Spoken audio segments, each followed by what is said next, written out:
जय हिंद दोस्तों, आप सभी का स्टडी विद सेक अकेडमी में आपका स्वागत है। आज एक नया चैप्टर चालू होगा जिसको बोलते हैं समांतर श्रेणी, ठीक ना। तो आज उस समांतर श्रेणी पे हम बात करेंगे कि क्या होता है समांतर श्रेणी, फिर उसके बाद हम लोग एक्सरसाइज पे चलते हैं, ठीक ना। तो चलिए देखिए समांतर श्रेणी होता है क्या। जैसे मान लीजिए कोई पद होता है, वो पद कुछ इस प्रकार से हो सकता है। मान लीजिए 1 2 3 4 5 6 डॉट डॉट डॉट डॉट यन तक हो जाए। इसमें देखिए क्या है, एक क्या है हमारा पद है, दो भी हमारा क्या है पद है, तीन पद है, 4 5 6 ये सभी पद होते हैं। तो अगर हम समांतर श्रेणी की अगर परिभाषा हम देखें तो ऐसा पद जिसके पूर्व पद में एक कांस्टेंट नंबर छिपा होता है, ठीक ना। और वो क्या करता है, सभी का इक्वल करता है, यानी सभी में समान होता है। देखिए जैसे 2 में से 1 घटाएंगे, 2 - 1 बराबर 1 आएगा, और 3 में से 2 घटाएंगे तो ये क्या आ जाएगा, 3 - 1, 3 - 2 करेंगे तो भी 1 आएगा। कहीं से भी आप घटा दीजिए, एक क्रम होता है। श्रेणी का मतलब ये होता है कि क्रम से चलना, ठीक ना। अब देखिए आप कहीं से भी घटा दीजिए, 4 में से 3 घटाएंगे तब भी 1 आएगा। तो होता है क्या कि मतलब पूर्व पद में एक संख्या छुपी होती है, एक कांस्टेंट नंबर छिपा होता है। वो कांस्टेंट नंबर सब के लिए क्या होता है, समान होता है। अगर उसको हम घटाएं तो क्या होता है, वो सभी संख्याएं कॉमन होती हैं। जिसमें देखिए अगर हम मान लें कि 2 4 6 8 10 12 14 कुछ भी लिखते चले जाएं, तो देखिए अगर हम ये प्रथम पद होता है, ये द्वितीय पद होता है, ये तृतीय पद होता है, चतुर्थ पंचमी षष्ठमी सप्तमी, ये सब हमारे क्या है, पद है। अगर हम इस पद को इसमें घटाएं तो 4 - 2 बराबर 2 ही आएगा ना। अब देखिए 6 - 2, 6 - 4 करेंगे तो भी 2 आएगा। 8 - 6 करेंगे तो 8 - 6 करेंगे तो भी हमारा क्या आएगा, 2 ही आएगा। तो ये ऐसी कंडीशन जिसमें हर पद के लिए एक कांस्टेंट हो। हाँ, तो देखिए अगर इसमें 2 ये वाली संख्या में, फिर ए वाली संख्या में, ए वाली संख्या में, ऐसे अगर हम ले तो सब में क्या है, 2 की वृद्धि हुई है, सब में 2 2 जुड़ा हुआ है। तो ये हमारा क्या कहलाएगा, समांतर श्रेणी, ठीक है ना दोस्तों। ऐसा नहीं है कि अगर हम इधर 1 लिखें, 3 5 और 9 कर दें तो ये हमारी समांतर श्रेणी होगी, बिल्कुल नहीं होगी दोस्तों। देखिए कैसे, अगर हम इसको में से घटा रहे हैं तो 3 - 1 बराबर 2 आ जाएगा, इसमें घटा रहे हैं तो भी 2 आएगा। लेकिन अगर अगली संख्या को हम पकड़ें तो 5 यहाँ पर 4 आएगा। तो ये क्रम में नहीं है, ठीक है ना। यहाँ हर के लिए कॉमन तो है 2, लेकिन इसके लिए 2 कॉमन नहीं है, यानी 2 इसमें जुड़ा हुआ है, लेकिन इसमें कितना जुड़ा हुआ है, 4, तो अगली संख्या बनेगी 9। इतना बात आपको समझ में आया होगा, ठीक है ना। अब चलिए कुछ और बात करते हैं हम लोग, ठीक है ना। देखिए इतना तो समझ में आ गया होगा कि एक कांस्टेंट छुपा होता है वो सभी संख्याएं के लिए। मान लीजिए आपका दे दिया 2 7 12 19, ये क्या है, हमारी क्या समांतर श्रेणी में है। देखिए पता कीजिए आप, अगर हम इसको घटाएं तो देखिए यहाँ पर कितना आ जाएगा दोस्तों, 5 आ जाएगा, यहाँ पर भी 5 आएगा। अगले पद के लिए देखिए 12 और 7, यहाँ पर 7 आ जाएगा। तो ये हमारी समांतर श्रेणी नहीं है। क्यों नहीं है, क्योंकि इसमें 5 कॉमन है, ये अगली संख्या में 5 जुड़ा हुआ है, लेकिन अगली संख्या में क्या है दोस्तों, 7 जुड़ा हुआ है। तो ये हमारी समांतर श्रेणी नहीं होगी। अब चलिए कुछ इंपॉर्टेंट सूत्र देखते हैं इसमें, उसके बाद फिर सवाल को हम लोग कवर करते हैं एक एक। चलिए देखिए, मान लीजिए कोई हमारा पद है ए, या इसको ऐसे मानिए 1 2 में बताते हैं सिंपल तरीके से, 1 2 3 4 5 6 7 8 डॉट डॉट कोई हमारा यन है। मान लीजिए कि इसमें कुल कितने पद हैं, यन। आप लोगों को शायद समझ में नहीं आया होगा कि यन का मतलब क्या है। तो ये संख्याएं बढ़ती जाएंगी, जिसकी हम कल्पना केवल एन में करेंगे कि मान लीजिए कि हमें कुल कितनी संख्या दी गई है, एन संख्या। अगर इसको हम यन ना लिखें, अगर ऐसा कर दें कि यहाँ पर ये मान लीजिए यहाँ पर 9 और 10 कर देते हैं, ठीक ना। 9 और 10 कर देते हैं। अब देखिए इसमें कुल कितने दोस्तों पद हैं, देख लीजिए 1 2 3 4 5 6 7 8 9 10, ठीक है ना। यहाँ पर कुल 10 पद दे रखे हैं, यानी n की जो वैल्यू है वो क्या है हमारा 10 है, ठीक ना। n इज नंबर ऑफ 10, यानी n का जो मान है वो क्या है, नंबर को दर्शाएगा, यानी उसमें कुल कितने दोस्तों कितने पद उपस्थित है। तो इसमें देखिए कुल कितने पद हैं, 2 पद हैं, ठीक ना। ये पहला जो होता है, पहली जो संख्या दी गई होती है उसको हम प्रथम पद बोलते हैं, जिसको हम a से डिनोट करते हैं, ठीक ना। और देखिए ये हमारा a हो गया। और देखिए इसमें एक बात आती है प्रथम पद। अब मालूम हो गया कि प्रथम पद को हम कैसे डिनोट करते हैं, a से, ठीक है ना। अब देखिए सार्वांतर की इसमें बात आती है, सार्वांतर, सार्वांतर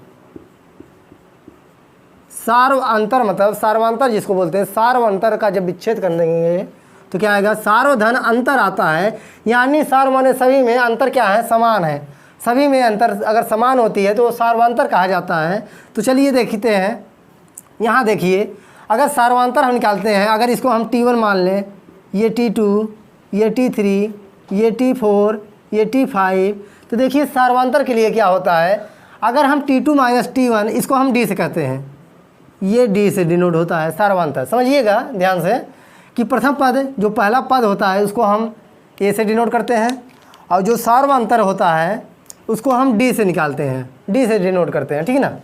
अब देखिए क्या होता है, अगर हम D की वैल्यू निकालें तो D की वैल्यू आती है दोस्तों T2 माइनस T1 बराबर किससे होना चाहिए, T3 माइनस T2 बराबर होना चाहिए T4 माइनस T3, ठीक ना।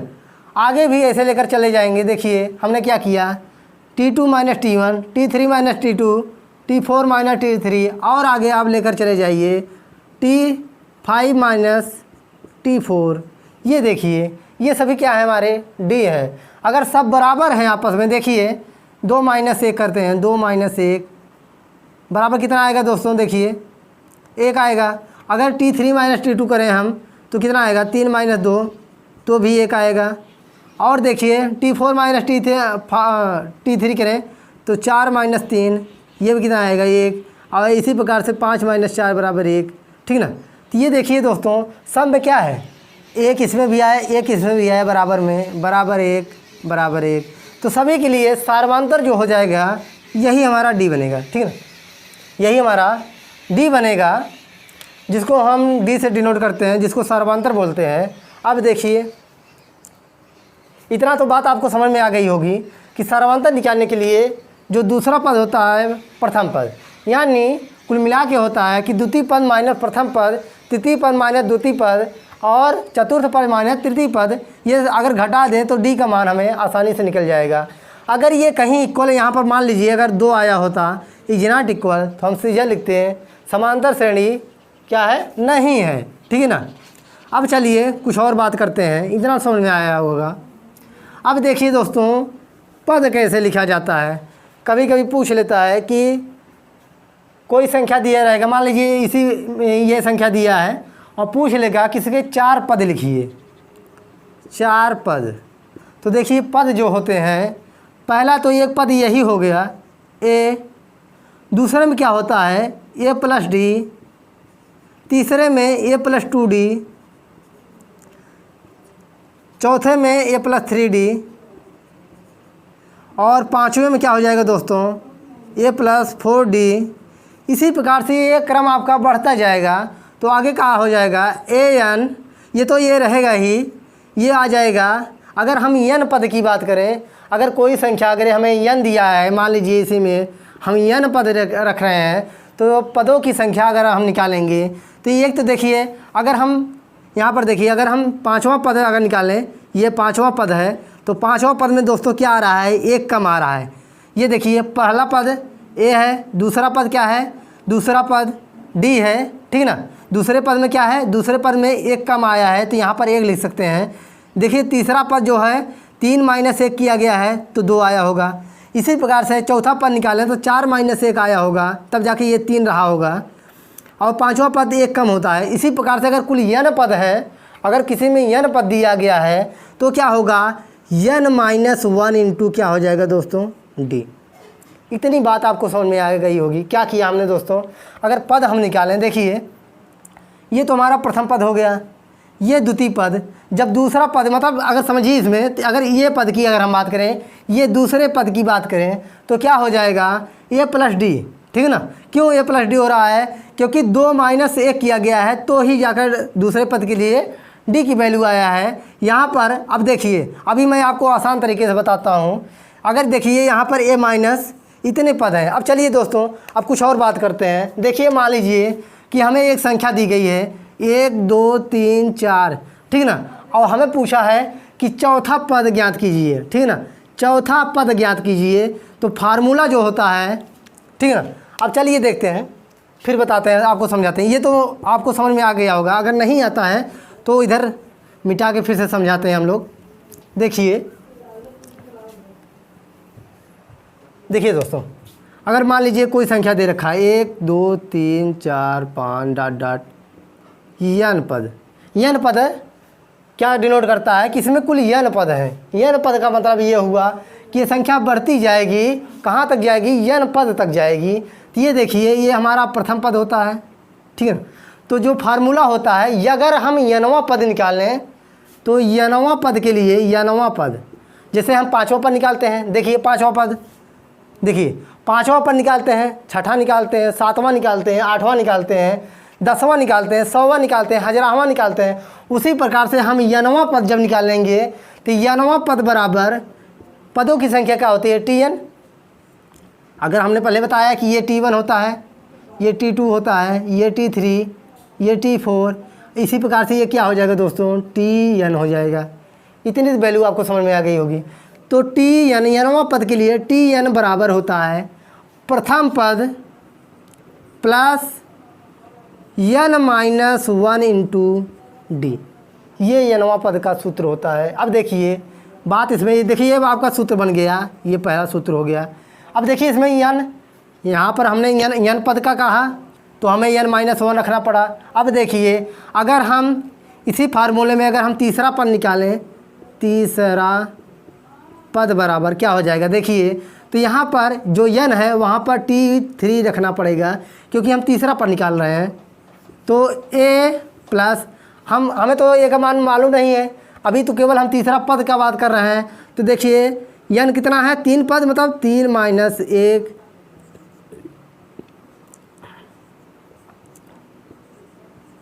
देखिए दोस्तों क्या आया, तीसरे पद के लिए 2 आया, 2d, a प्लस 2d। अगर इसी प्रकार से हम चौथे पद की बात करें t4, तो देखिए क्या होगा, a प्लस, अब देखिए चौथा पद, यहाँ पर जब 4 n पद मतलब होता है नंबर ऑफ, हाँ देखिए 4 minus 1 d, a plus 3d। देखिए क्या आया दोस्तों, चौथे पद के लिए 3 आया, तीसरे पद के लिए 2 आया, यानी इस n में जो हमारा यह मान है इसमें ये घट के लिखा जाएगा, ठीक है ना, ये घट रहा है। अगर हम इसी प्रकार से tn निकालें तो क्या हो जाएगा, a प्लस, यानी इसमें ये घटेगा तो क्या आ जाएगा, n-1 इंटू डी, ठीक ना। ये तो आपको समझ में आ गया होगा कैसे हुआ। अगर हम एक पद की बात करें, देखिए एक पद के लिए बात करते हैं, तो अगर हम एक पद के लिए बात करें तो देखिए अगर हम t1 की बात करें, देखिए ये फार्मूला हमारा होता है, फार्मूला अगर लिख लें a plus D, a plus 2d, a plus 3d dot dot a plus n-1 into D की अगर हम बात करें तो देखिए यहाँ तक तो समझ में आया होगा। अगर हम पहले पद की बात करें तो t1 लिखना पड़ेगा, और t1 लिखने के लिए ये तो हमें मालूम नहीं है, मान लीजिए a प्लस n। अगर एक पद की बात करें तो यहाँ पर 1 लिखना पड़ेगा, तो n का वैल्यू क्या है हमारा, 1 है, 1 माइनस 1 इंटू डी। तो ये देखिए क्या हो जाएगा, a प्लस 0, तो क्या आ जाएगा, पहला पद a आ जाएगा, तो वही हमारा क्या है, प्रथम पद हो गया। इसी प्रकार से जब दूसरा रखेंगे तो यहाँ 2 माइनस 1 तो a प्लस डी आ जाएगा। इतनी बात आपको समझ में आ गई होगी दोस्तों। अब चलिए कुछ और देखते हैं। अब देखिए क्या होगा, यस एन मतलब होता है योग, यस एन मतलब कुल पदों का योग, कुल पदों का योग। देखिए एस एन बराबर होता है n/2 प्रथम और अंतिम पद। अंतिम पद क्या है हमारा? अंतिम पद मान लीजिए ये Tn है ना, तो इसको Tn लिख सकते हैं। इतनी बात समझ में आई होगी कैसे? ये देखिए प्रथम पद, इसको लिख सकते हैं आप प्रथम और अंतिम, अंतिम पद, ठीक ना? इतना समझ में आया होगा। हमने क्या किया, प्रथम और अंतिम पद की चर्चा की। एस एन मतलब योग। अगर पूछ लेता कि 10 पदों का योग कितना होगा दोस्तों, तो ये फार्मूला रखेंगे, ठीक ना? या इसको आप ये लिख सकते हो एस एन बराबर n/2, ये देखिए a प्लस, अभी हमने बताया था कि Tn बराबर होता है, Tn बराबर होता है a plus n-1 into D होता ना, वही मान रख दीजिए आप। तो a plus n-1 into D, ठीक। अब देखिए ये हो जाएगा n/2, a जुड़ेगा तो 2a प्लस n-1 इंटू, ये हो गया, ठीक ना? आपको n का वैल्यू अगर मालूम है, अगर कुल 10 पद दिए गए हैं तो 10 पदों का योग कितना होगा दोस्तों? अगर प्रथम पद दिया गया है और सर्वांतर दिया गया है और 10वां पद पूछ रहा है कि 10 पदों का योग क्या हो जाएगा, तो इसी फार्मूले में आप रखेंगे तो ये हो जाएगा, आपका आसानी से निकल जाएगा। अब चलिए एक एक पे देखते हैं सवाल।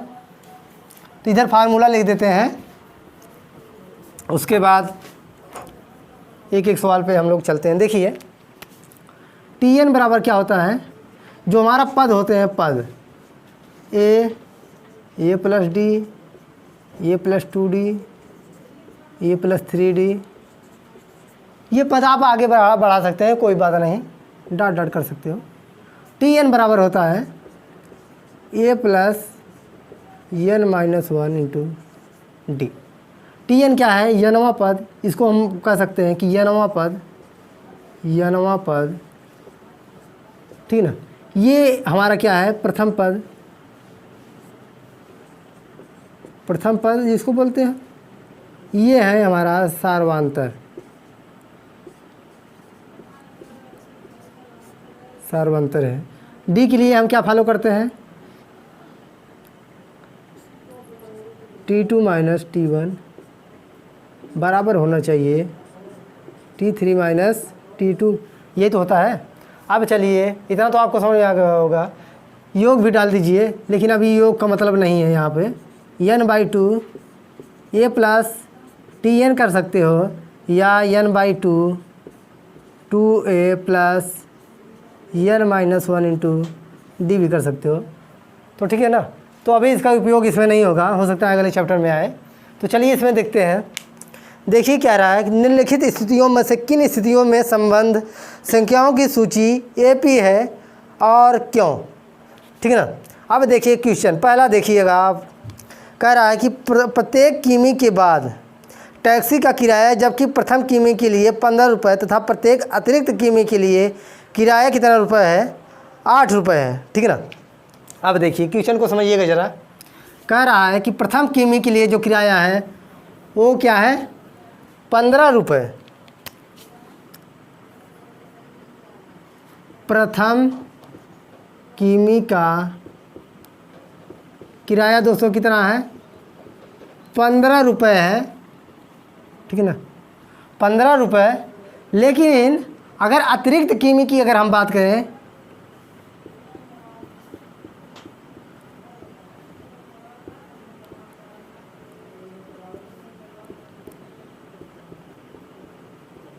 अतिरिक्त किमी का किराया जो है हमारा कितना दे रखा है?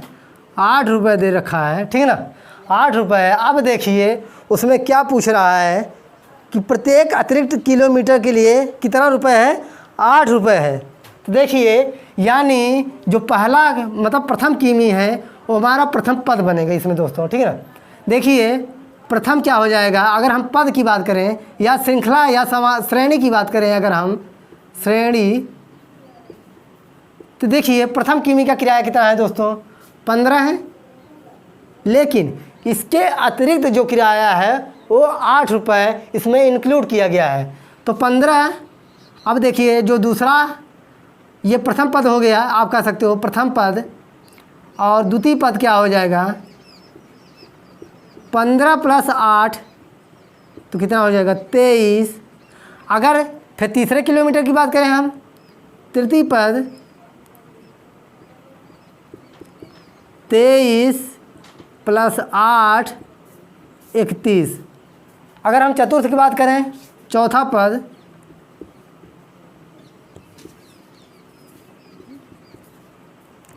31 + 8 39। इतनी बात समझ में आई होगी कि प्रथम पद का जो किराया है वो 15 रुपये तो फिक्स ही है, उसके अलावा जैसे ही किलोमीटर बढ़ेगा तो हर किलोमीटर पे किराया आपका 8 रुपये बढ़ता जा रहा है, ठीक ना। अब देखिए श्रेणी क्या हो जाएगी, जो आपकी श्रृंखला बनेगी या श्रेणी मान लीजिए, श्रेणी क्या हो जाएगी, देखिए पहले के लिए 15, फिर कितना है 23, फिर 31, फिर 39, और आगे आप इसमें जोड़ते जाएंगे, 39 में 8 जोड़ दिए तो 47 हो जाएगा, 39 8 47, ठीक है ना। 39 में 8 जोड़ेंगे तो 9 8 17 और 3 1 4, ये आपका हो गई श्रेणी। अब देखिए अब पूछ रहा है कि यदि वो एपी में है तो क्यों, ठीक है ना दोस्तों। अगर वो एपी में है, समांतर में है तो क्यों, ठीक है ना। अब देखिए समांतर होने की कंडीशन हमने क्या बताया है कि आप यहाँ पर देख लीजिए, समांतर होने की सर्वांतर निकाल लीजिए सीधी, T2 - T1 बराबर होना चाहिए T3 - T2 के, बराबर होना चाहिए T4 - T3 के, ठीक है ना।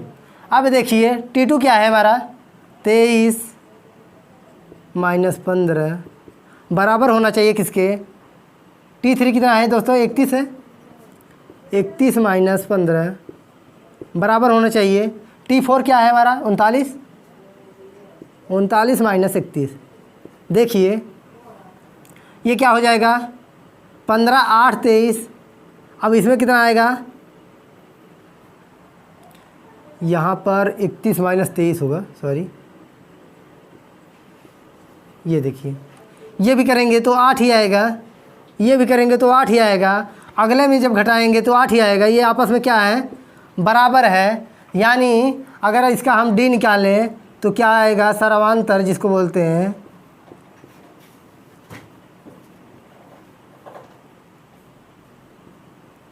सबके लिए कॉमन है ना 8। देखिए अंतर जो है सबका कितना है, 8 ही है, अतः एपी में है क्या है, डी। अगर सर्वांतर अगर 8 नहीं आता, यहाँ मान लीजिए कुछ भी आ जाता, 8 के अलावा 3 2 कुछ भी दे दीजिए, तो ये हम क्या लिख देते सीधा कि समांतर श्रेणी में नहीं है, ठीक ना। तो सर्वांतर इसका कितना आ गया, 8। और यही हमें दिखाना है कि यदि वह एपी में है तो क्यों, क्योंकि सर्वांतर हमारा जो है 8 आ रहा है सभी के लिए, इसलिए समांतर में है। यहाँ पर आपको लिखना पड़ेगा समांतर श्रेणी में है, क्योंकि जो इसका सार्वंतर है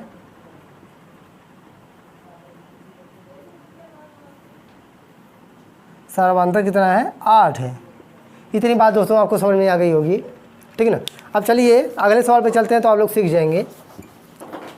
आसान है, कोई दिक्कत नहीं है, थोड़ा सा आप लोग मेहनत कीजिए। चलिए अगला क्वेश्चन देखिए, उसमें कहा गया है किसी बेलन की उपस्थिति में हवा की मात्रा, जबकि वायु निकालने वाले पंप प्रत्येक बेलन की हवा का 1/4 भाग क्या करता है दोस्तों, निकाल देता है, ठीक है ना। क्या करता है, 1/4 भाग निकाल देता है। तो अब देखिए क्या होगा, मान लीजिए जो शुरुआती में बेलन में हवा की मात्रा क्या थी,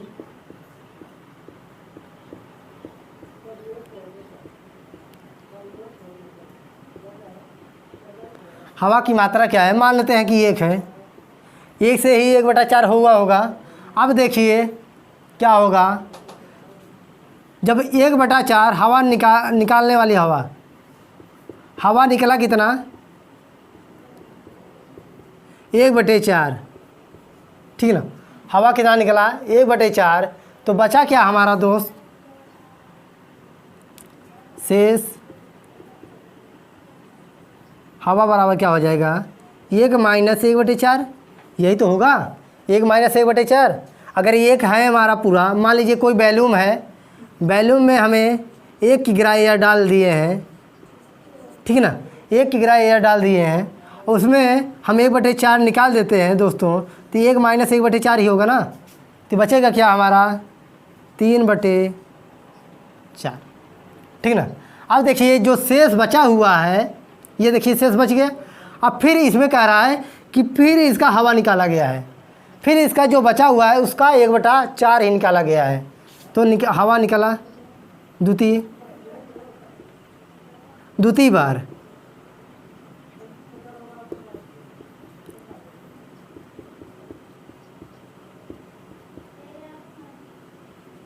निकाला गया है, यहाँ डाल दीजिए निकाला गया बराबर। अब क्या है देखिए, 3/4 का 1/4 निकाल ले रहे हैं, तो क्या बचेगा, 3/16, ठीक ना। क्या, 3/16। अब शेष हवा, फिर शेष हवा क्या हो जाएगा दोस्तों, देखिए 3/4 माइनस 3/16 ही घटाएंगे ना। अब देखिए जब 1 थी तो 1/4 निकाल ले रहे थे, 3/4 बच रहा था। अब जब 3/4 में से 1/4 निकाल ले रहे हैं तो क्या बच रहा है, ये देखिए 3/16 घटा दिए हैं, तो देखिए कितना हो जाएगा। अगर हम इसको बैलेंस बराबर करें तो 12 में से 3 गए 9/16 ना, ये हो गया। अब देखिए तृतीय बार अगर निकालें,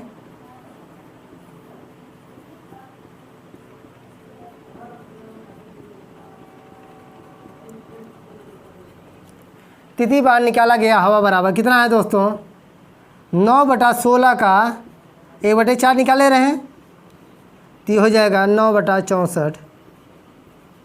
बचेगा कितना, शेष हवा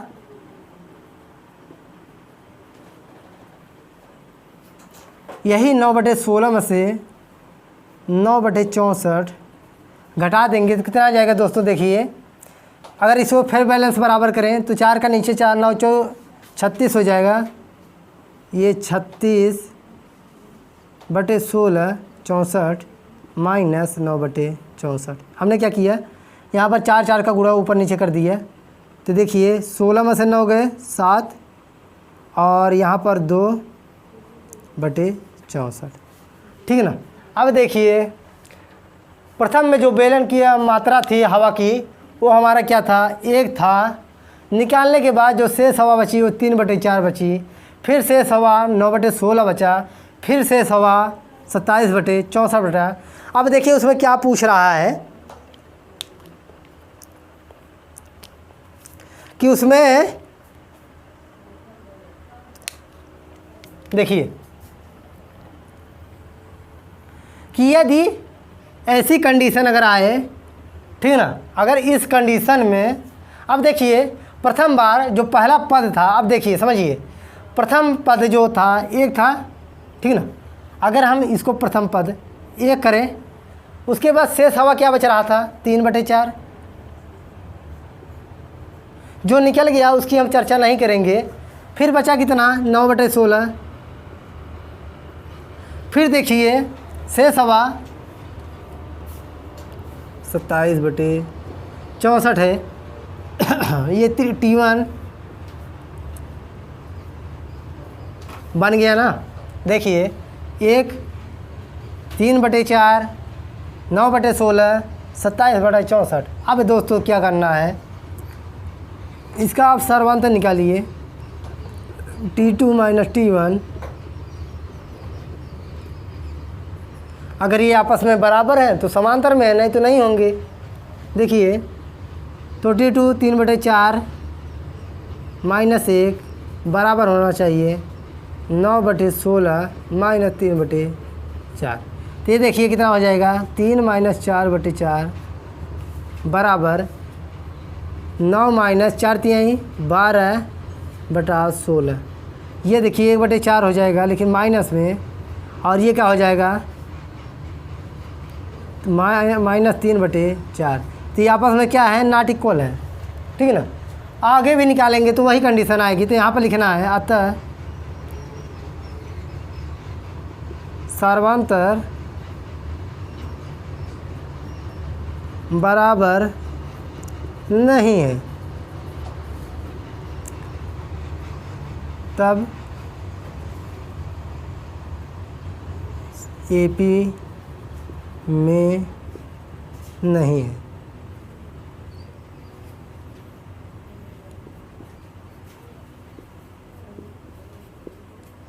क्या है, अतः सर्वांतर बराबर नहीं है, तब क्या होगा, AP में नहीं होंगे। सर्वांतर का बराबर होता तो क्या होते, AP में होते। तो यही आपका दूसरा क्वेश्चन है, ठीक ना। अब चलिए, इतना तो समझ में आ गया होगा। क्या किया, अगर उस बेलन में अगर हम अगर एयर माने तो उसका 1/4 निकाल दे रहे हैं, तो बचेगा क्या दोस्तों, देखिए 1 में से 1/4 घटा दिए, 3/4 आया।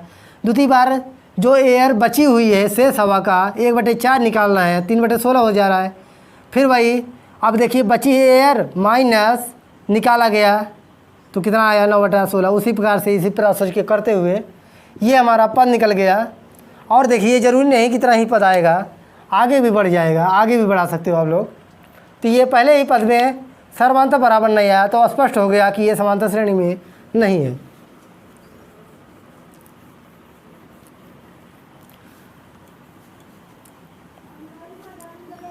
चलिए आगे देखिए, अगला क्या कर रहा है, प्रत्येक मीटर की खुदाई के बाद एक कुआं खोदने में आई लागत, जबकि प्रथम मीटर की खुदाई का किराया कितना है, 150 है, और बाद में प्रत्येक खुदाई की लागत कितना है, 50 रुपये बढ़ती जाती है, ठीक ना। देखिए कह रहा उसमें क्वेश्चन नंबर 3 देखिए जो प्रथम खुदाई का जो किराया है,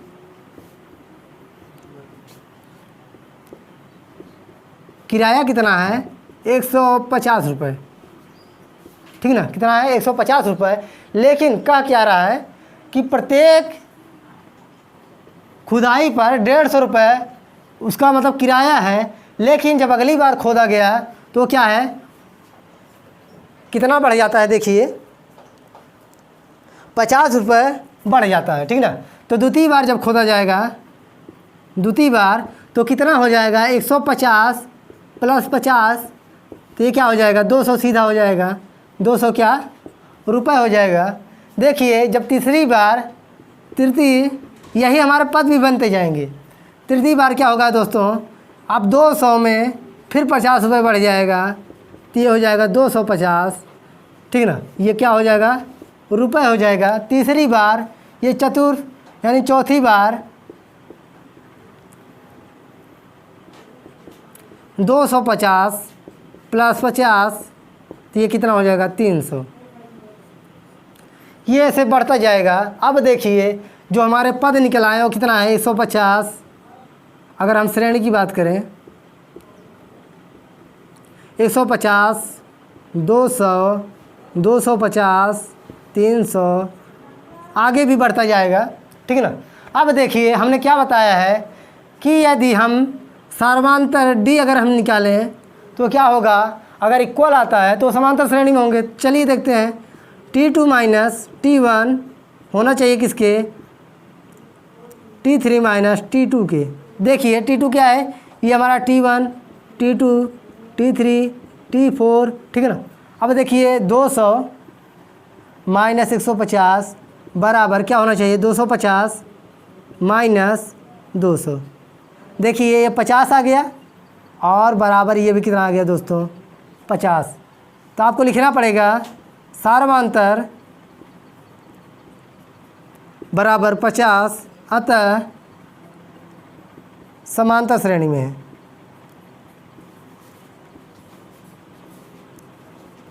ये तो समझ में आ गया होगा। देखिए क्वेश्चन क्या कर रहा था दोस्तों, कि पहली बार जब खोदा जाता है ठीक है ना। तो 150 रुपये का क्या होता है, उसका किराया है, ठीक है ना। उसका खुदाई का किराया जो है 150 रुपये है। लेकिन जब दूसरी कंडीशन में खोदते हैं, दूसरी बार खोदते हैं तो 50 रुपये फिर बढ़ जाता है। तीसरी बार जब खोदते हैं 50 रुपये फिर बढ़ जाता है। चौथी बार जब खोदते हैं फिर उसमें 50 रुपये इंक्लूड हो जाता है। तो इस प्रकार से देखिए, प्रथम बार जब खोदा गया तो 150, दूसरी बार में 50 और बढ़ गया, 200 हो गया, तीसरी बार में 50 और बढ़ गया। इसी प्रकार से ये क्रम आपका चलता रहा। अंत में क्या हुआ कि अगर हमें पद प्राप्त हो गया, जिसका पद क्या था, 50 था, और सर्वांतर डी अगर हम निकालें तो आपस में क्या थे, बराबर थे। तो हम सीधा लिखेंगे कि क्या है, समांतर श्रेणी में है, ठीक है ना। अब चलिए अगला क्वेश्चन देखते हैं।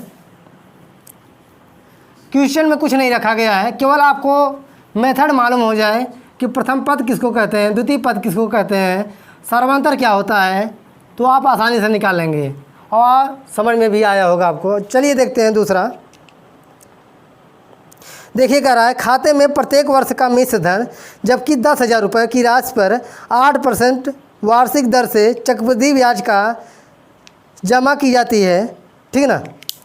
देखिए जो हमारी पहले वर्ष की जो राशि है, देखिएगा ये क्वेश्चन आपका साथ चौथा क्वेश्चन है।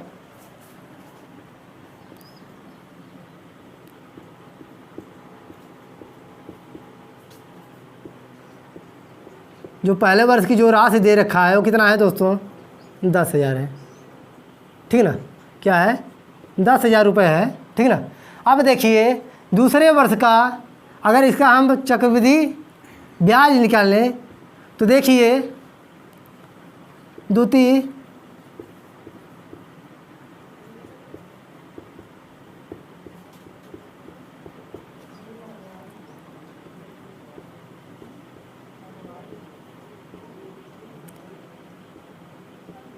मिश्र धन डालेगा, आप करिए।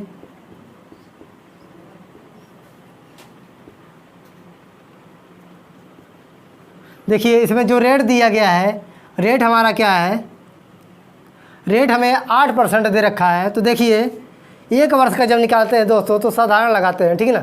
तो क्या होता है, देखिए अगर हम यहाँ पर ब्याज कर दीजिए, ब्याज करिए, तो देखिए क्या हो जाएगा, मूलधन क्या है 10,000 गुणे रेट क्या है दोस्तों 8 है, और समय एक वर्ष के लिए निकाल रहे हैं बटे 100। तो ये देखिए दोस्तों क्या हो जाएगा, ब्याज हमारा अगर प्राप्त होगा तो क्या हो जाएगा, केवल 800। अगर हम मिश्र धन की बात करें तो मिश्र धन ये देखिए 10,000 प्लस 800, तो क्या हो जाएगा 10,800, ठीक है ना। क्या हो गया, इसको थोड़ा सा नीचे लिख देते हैं। यानी दूसरे वर्ष की राशि, दूसरे वर्ष की जो राशि आएगी कितना आएगी दोस्तों 10,000 जो आपका पहले का है, और 800 रुपये आपको ब्याज मिल रहा है, तो कितना हो जाएगा 10,800, ठीक है ना। देखिए अगर हम तीसरे वर्ष की अगर बात करें, तीसरे वर्ष का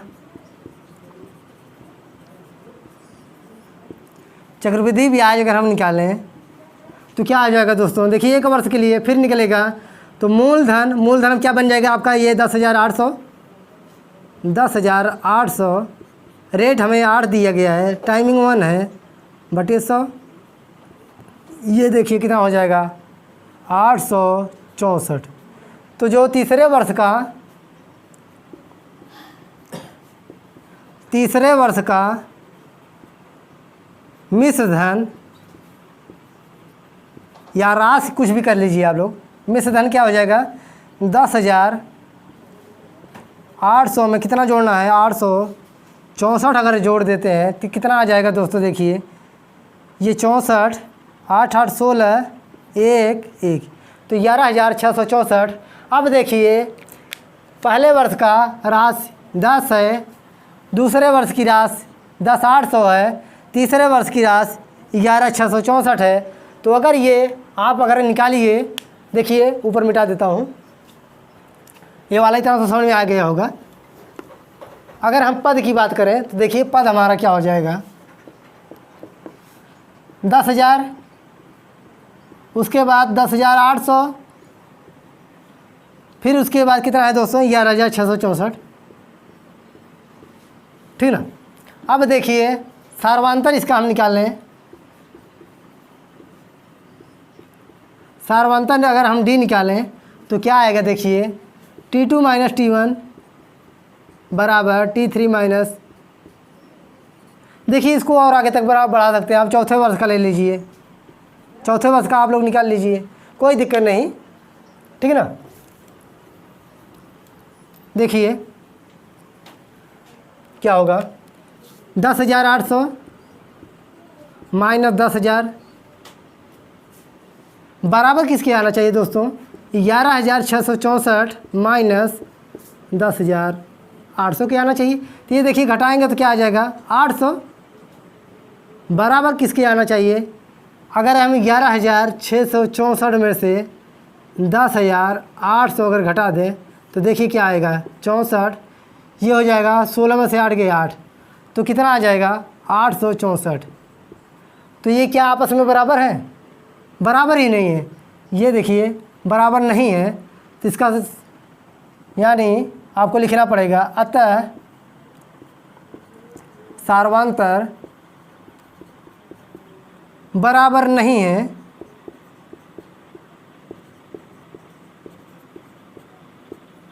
तब क्या होगा, समांतर में नहीं होंगे।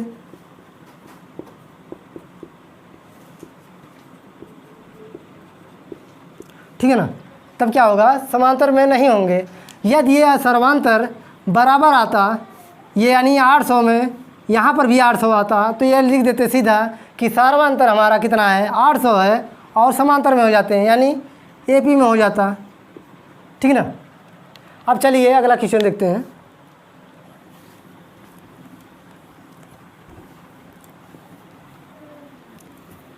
देखिए अगला क्वेश्चन, देखिए कह रहा है कि दी हुई एपी के प्रथम 4 पद लिखिए जबकि प्रथम पद ए और सर्वांतर डी है।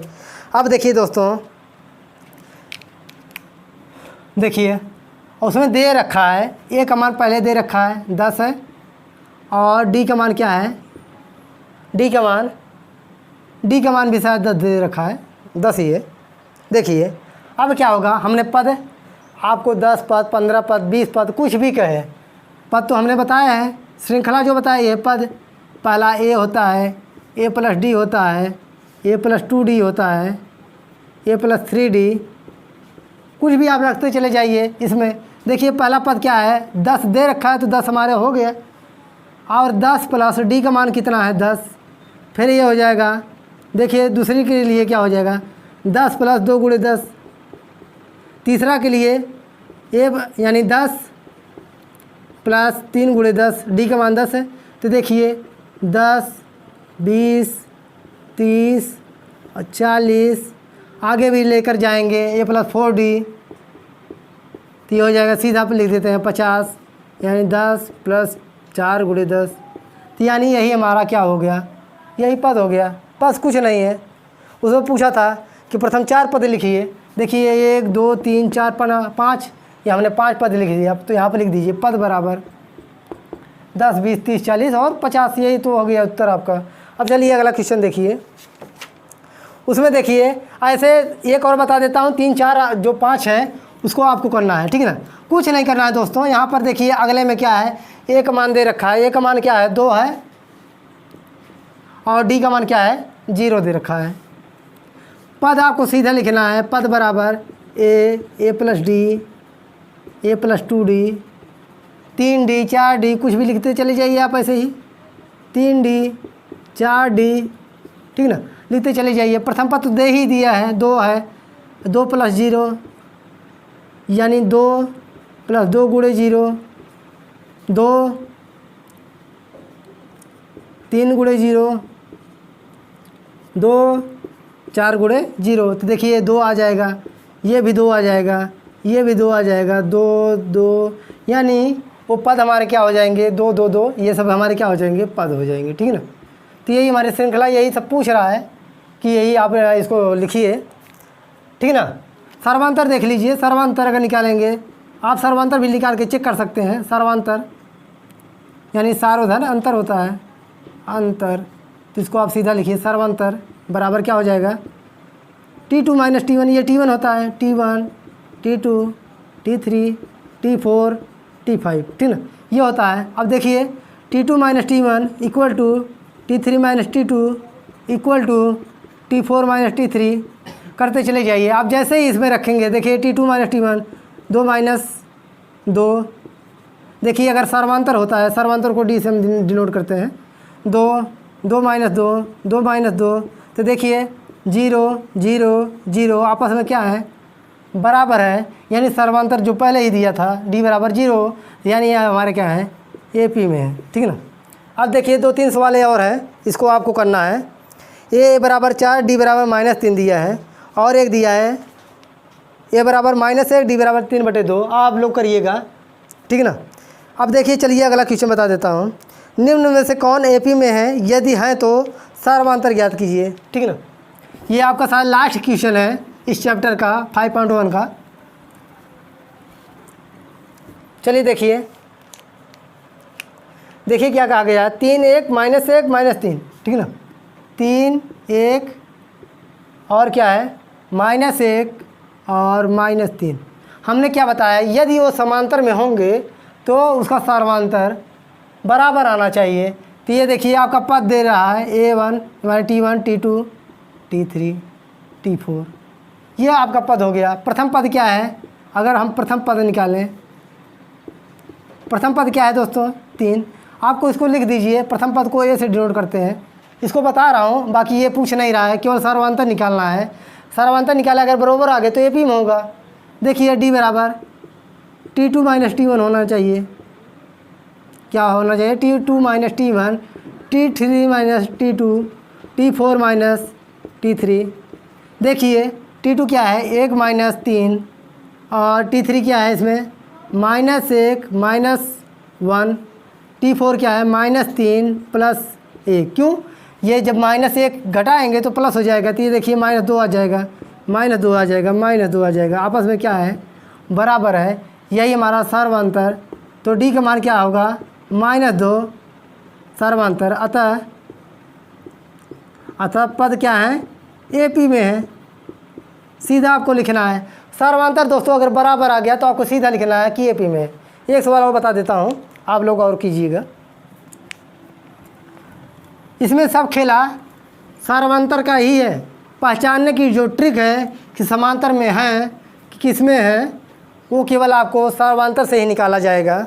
देखिए एकदम लास्ट क्वेश्चन देख लीजिए, 1 2 5/2 और क्या है 3 7/2।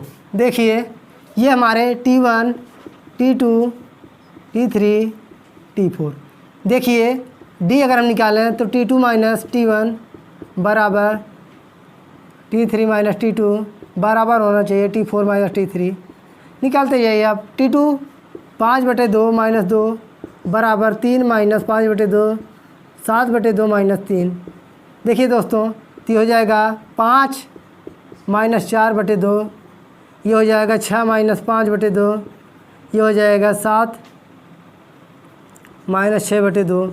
ये देखिए 1/2 1/2 1/2, ये आपस में क्या है बराबर है, यानी सर्वांतर D बराबर क्या आ जाएगा 1/2। अतः क्या लिखना है समांतर में है, समांतर श्रेणी में है। अब देखिए दोस्तों आपका ये चैप्टर समाप्त हो गया। जो अगला चैप्टर, ये शायद आशा करता हूँ आपको समझ में आया होगा। और ये जो फार्मूला है आपका, फार्मूला बहुत ही इम्पोर्टेंट है, आप लोग इसको नोट कर लीजिएगा। और अगला जो चैप्टर चलेगा वो 5.2 नेक्स्ट वीडियो में आएगा। तो अगर हमारी वीडियो अच्छी लगी हो तो लाइक और सब्सक्राइब ज़रूर कीजिएगा। तो आज के लिए इतना ही, जय हिंद।